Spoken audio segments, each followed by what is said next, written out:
वैसे तो दोस्तों अपराध की कोई जाति नहीं होती और ना ही कोई धर्म, और जुर्म की दुनिया में इन दोनों से किसी का कोई लेना देना नहीं होता। लेकिन फिर भी समाज में कुछ ऐसे अपवाद पैदा हो जाते हैं जो अपनी जाति के लिए मुसीबत बन जाते हैं। आज हम बात करेंगे जाट जाति की, जो अपनी खूबियों की वजह से वर्ल्ड फेमस है और दुनिया में जाटों ने अपनी ताकत का लोहा भी मनवाया है, फिर चाहे वो कोई भी क्षेत्र हो। लेकिन इस जाति के गैंगस्टर, उनका भी बहुत बोलबाला है और आज इस वीडियो में हम आपको बताने जा रहे हैं जाट जाति के 5 बड़े गैंगस्टर्स के बारे में, वो सब कुछ। इस वीडियो को लास्ट तक जरूर देखिएगा। नमस्कार, मैं हूं चेतना शर्मा आपके साथ और आप देखना शुरू कर चुके हैं राजस्थान संवाद। तो इस लिस्ट में सबसे पहले स्थान पर आता है नीरज बवाना का नाम। इसका जन्म हुआ था 5 अगस्त 1988 को बवाना, दिल्ली में। नीरज बवाना जाट परिवार से हैं। उनके पिता प्रेम सिंह दिल्ली परिवहन निगम में बस कंडक्टर थे। उनकी माता का नाम सुदेश कुमारी है। उसके एक बड़ा भाई पंकज भी है। उनके पिता चाहते थे कि नीरज उस टेंटिंग व्यवसाय में उसकी सहायता करे जो पहले उनके पास था। लेकिन अपनी किशोरावस्था में नीरज को दोस्तों की ओर से छोटी छोटी बातों पर झगड़ने की आदत हो गई थी और इस तरह की हरकतों के लिए उसे अक्सर अपने पिता से डांट फटकार भी पड़ती थी।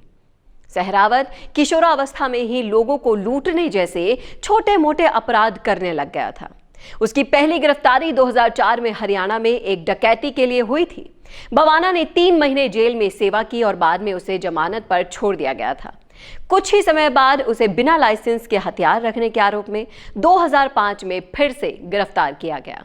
इस बार उसे दिल्ली की तिहाड़ जेल में 2 साल की कैद हुई थी। तिहाड़ जेल में अपने कार्यकाल के दौरान बवाना दाऊद के एक करीबी सहयोगी फजल उर रहमान से मिला, जो कि मलेशिया, दुबई, नेपाल और भारत से संचालित होता था और उसके साथ कुछ महीने उसने बिताए। फजल से बवाना ने धंधे के गुर सीखे, यानी कि पुलिस से कैसे दूर रहा जाए और बिना ट्रैक किए टेक्निक का कैसे इस्तेमाल किया जाए। ये रहमान था जिसने दाऊद की कहानियों और उसके साथ साथ अपने संबंधों को साझा करके बवाना को जबरन वसूली के व्यवसाय में प्रवेश करने के लिए राजी कर लिया था। जबरन वसूली और अनुबंध हत्याओं में अपने कार्यों को विस्तार करते हुए बवाना ने अपने गिरोह को नई ऊंचाइयों पर पहुंचा दिया था। बवाना गांव में चल रहे कारखानों से धन की एक स्थिर धारा इकट्ठा करना उसने शुरू कर दिया था। वो अपने प्रभाव के क्षेत्रों में संचालित जुए और सट्टाबाजी के अड्डों पर भी शामिल हो गया था। साल 2015 में उसे मुख्य रोहतक रोड से लगभग 3:45 बजे गिरफ्तार कर लिया गया था, जब वो अपने परिवार से मिलने जा रहा था। इसके बाद बवाना को दिल्ली की तिहाड़ जेल में भेज दिया गया। 2021 तक उसके खिलाफ जबरन वसूली, जमीन हथियाने, हत्या और हत्या के प्रयास के 40 से ज्यादा मामले दर्ज हैं। तो दोस्तों इस लिस्ट में नंबर 2 पर नाम आता है राजू ठेठ का। सीकर जिले के जीणमाता थाना इलाके के खुर्दतन रूपगढ़ का रहने वाला था राजू ठेठ। कॉलेज के दिनों में अखिल भारतीय विद्यार्थी परिषद से जुड़ा और छात्र राजनीति में सक्रिय हुआ। सीकर के एसके कॉलेज में शेखावटी की राजनीति का दबदबा हुआ करता था। साल 1995 में एबीवीपी के गोपाल फोगावट का उसके कॉलेज में वर्चस्व हुआ करता था। छात्र संघ चुनावों के समय राजू ठेठ भी गोपाल फोगावट के संपर्क में आ गया। गोपाल फोगावट शराब के धंधे से जुड़ा हुआ था। ऐसे में फोगावट की छत्रछाया में ठेठ भी शराब का कारोबार करने लगा। इसी दौरान राजू ठेठ की मुलाकात बलवीर बानुड़ा से हुई। हालांकि राजू ठेठ से मुलाकात से पहले बलवीर बानुड़ा दूध का व्यवसाय करता था, लेकिन शराब के धंधे की मोटी कमाई के लालच में बलवीर बानुड़ा भी शराब कारोबार में शामिल हो गया। शेखावटी इलाके में शराब तस्करी को लेकर साल 1998 में बहुत बड़ा गैंगवार हुआ।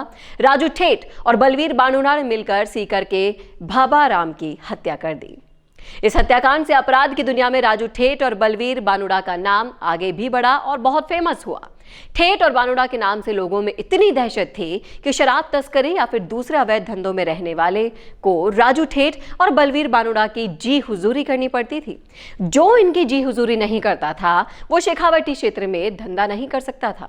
कई सालों तक पूरे शेखावटी इलाके में राजू ठेठ और बलवीर बानुड़ा के नाम का दबदबा रहा, लेकिन ये दोस्ती भी दुश्मनी में बदल गई और ऐसी बदली कि इनकी दुश्मनी भी बहुत फेमस हुई। इनके बीच खूब गैंगवार हुए। लगातार शराब तस्करी और अवैध धंधों से जुड़े माफिया पुलिस की पकड़ से दूर रहे। गैंगस्टर और पुलिस की आंख मिचौली का खेल ये कई सालों तक चलता रहा। लेकिन साल 2012 में आनंदपाल सिंह, बलवीर बानोड़ा और राजू ठेठ पुलिस की गिरफ्त में आ गए। राजू ठेठ ने जयपुर में भी अपना ठिकाना बना रखा था और सीकर के पीपराली रोड पर सीएलसी चौक के पास भी अपना मकान बना लिया था। जयपुर में लोगों की मुलाकात के बाद वो सीकर में अपने स्थानीय लोगों से मिलने के लिए जाया करता था, लेकिन उसको ये नहीं पता था कि दुश्मनों की नजर उस पर है और विरोधी गैंग के गुर्गे ठेठ के मकान के ठीक सामने स्थित पीजी में स्टूडेंट बनकर रहने लगे। इसी दौरान बदमाशों ने अचानक एक दिन हथियार निकालकर ताबड़तोड़ फायरिंग कर दी, जिससे राजू ठेठ की मौके पर ही मौत हो गई थी। पुलिस के मुताबिक चारों बदमाश ने घटनास्थल पर कुल 52 राउंड फायर किए थे और राजू ठेठ की मौत के साथ ही राजस्थान से एक और गैंगस्टर का खात्मा हो गया था। तो दोस्तों, इस लिस्ट में तीसरे नंबर पर नाम आता है अमित भूरा का। अमित मलिक मूल रूप से वेस्टर्न यूपी के मुजफ्फरनगर के फुगारा थाना इलाके के सरनावली गांव निवासी यशपाल मलिक का पुत्र है। गोरा रंग होने की वजह से अपराध जगत और पुलिस में उसका नाम भूरा पड़ गया था। पटियाला में गिरफ्तार कुख्यात गैंगस्टर अमित भूरा का असली नाम अमित मलिक दिल्ली, उत्तराखंड और यूपी पुलिस का टारगेट नंबर 1 ये रहा है। देहरादून पुलिस की कस्टडी से 15 दिसंबर 2014 से फरार गैंगस्टर अमित मलिक उर्फ भूरा ने 3 राज्यों की पुलिस को नाको चने चबवा दिए थे। यूपी सरकार और उत्तराखंड सरकार ने उस पर 5-5 लाख रुपए यानी कि कुल 10 लाख का इनाम घोषित कर दिया था। वो ब्रांडेड कपड़े पहनने और गर्लफ्रेंड रखने का शौकीन है। उसके कई गर्लफ्रेंड हुआ करती थी और वो अकेला ही कारें लूट लिया करता था।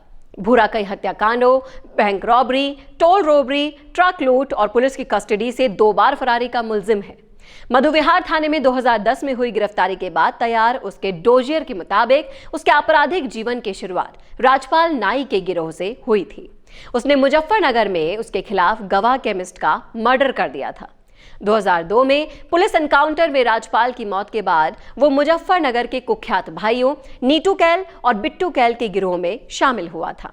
इसके बाद पुष्पेंद्र, अनिल और भारसी और राजीव भूरा समेत इस गिरोह ने कुख्यात धर्मेंद्र किरठल के गांव किरठल में उसके पिता समेत 5 लोगों को मार डाला था। 2005 से 6 में यूपी में तत्कालीन एसएसपी नवनीत सिकेरा की टीम ने इन सभी का सफाया कर दिया था, लेकिन भूरा उसमें भी बच गया। भूरा ने अपना गिरोह बनाया इसके बाद और दिल्ली एनसीआर में सेटल हो गया। कल्याणपुरी थाने में 2009 में महिंद्रा लोगान कार लूट का केस भी उस पर दर्ज है।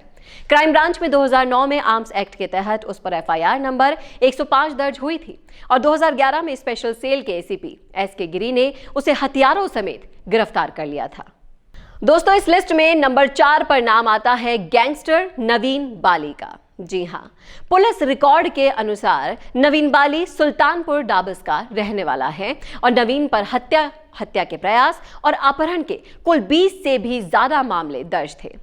बाली नीरज बवाना गैंग का मुख्य सदस्य रहा हुआ है। 2013 में इसे गिरफ्तार किया गया था उस वक्त जब ये दिल्ली के एक बिजनेसमैन को धमकी देकर रंगदारी मांग रहा था। इसकी गिरफ्तारी के बाद इसके गैंग के बाकी सदस्य रंगदारी मांगने का काम कर रहे थे और कुछ दिनों बाद इसके गिरोह के एक और बदमाश राहुल काला को भी गिरफ्तार कर लिया गया। तिहाड़ जेल में बाली की गैंग के बीच मुठभेड़ होती थी। दोस्तों, आपको बता दें कि जिस तरह नीरज बवाना ने कुख्यात अमित भूरा को जेल से भगाया था, उसी तरह नीरज ने भी तिहाड़ जेल में बंद नवीन बाली और अमित शुक्ला को भगाने का प्रयास किया था। बवाना ने पूरी तैयारी भी कर ली थी, बस इन दोनों की पेशी का इंतजार था कोर्ट में। लेकिन बवाना अपने मंसूबों में कामयाब होता उससे पहले ही गिरफ्तार हो गया था। 2014 में फरीदाबाद की नीम के जेल में बंद नवीन बाली ने प्रदीप भोला को मारने के लिए 10 गैंगस्टर भेजे थे। यह लोग 3 कारों में सवार होकर निकले थे और प्रदीप भोला को गोली मारने के लिए विकास डबास की वकील की यूनिफॉर्म पहन के निकला था। दूसरी तरफ आपको बता दें कि पुलिस की इस स्पेशल फोर्स ने भी पूरी तैयारी कर रखी थी, क्योंकि उन्होंने इनके फोन टेपिंग करके सब कुछ सुन लिया था। नवीन बाली पर प्रदीप भोला की हत्या की साजिश का भी आरोप है। और दोस्तों, इस लिस्ट में नंबर 5 पर है यूपी के बाहुबली। जी हां, लेकिन कुख्यात सुनील राठी यूपी उत्तराखंड का डॉन नंबर 1 कहा गया। नंबर 5 पर इसी का नाम आता है। सुनील राठी पर एक कुख्यात मुन्ना बजरंगी को जेल के अंदर मारने का भी आरोप है। वहीं हरियाणा और पंजाब के कुख्यातों में भी सुनील राठी की धमक है। सुनील राठी पिता की हत्या का बदला लेने के लिए अपराध की दुनिया में आया और वहां से लौट नहीं पाया। 1999 में बागपत जिले के टिकरी नगर पंचायत के अध्यक्ष और सुनील राठी के पिता नरेश राठी की हत्या कर दी गई थी। अपने पिता की हत्या का बदला लेने के बाद राठी ने अपराध की दुनिया में एंट्री की। राठी उस समय सिर्फ 21 साल का था। अपने पिता की हत्या का बदला लेने के बाद राठी ने जुर्म की दुनिया में पीछे मुड़कर कभी नहीं देखा। रुड़की का राधेश्याम हत्याकांड हो या फिर रुड़की के डिप्टी जेलर नरेंद्र खंपा की हत्या, सुनील राठी का नाम हरिद्वार के तमाम बड़े अपराधों में गूंजता रहा। रुड़की उप कारागार के बाहर चीनू पंडित और उसके साथियों पर स्वचालित हथियारों से किए गए हमले में हुई 3 हत्याओं को लेकर भी सुनील राठी के खिलाफ मुकदमा दर्ज हुआ था। साल 2018 की बात करें तो बागपत जेल में उसने मुख्तार अंसारी गैंग के प्रमुख सदस्य प्रेम प्रकाश उर्फ मुन्ना बजरंगी की गोलियों से भूनकर हत्या कर दी थी।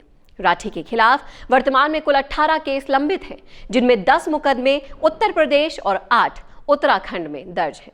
उत्तर प्रदेश में लंबित सभी मुकदमे हत्या और वसूली समेत संगीन धाराओं में हैं।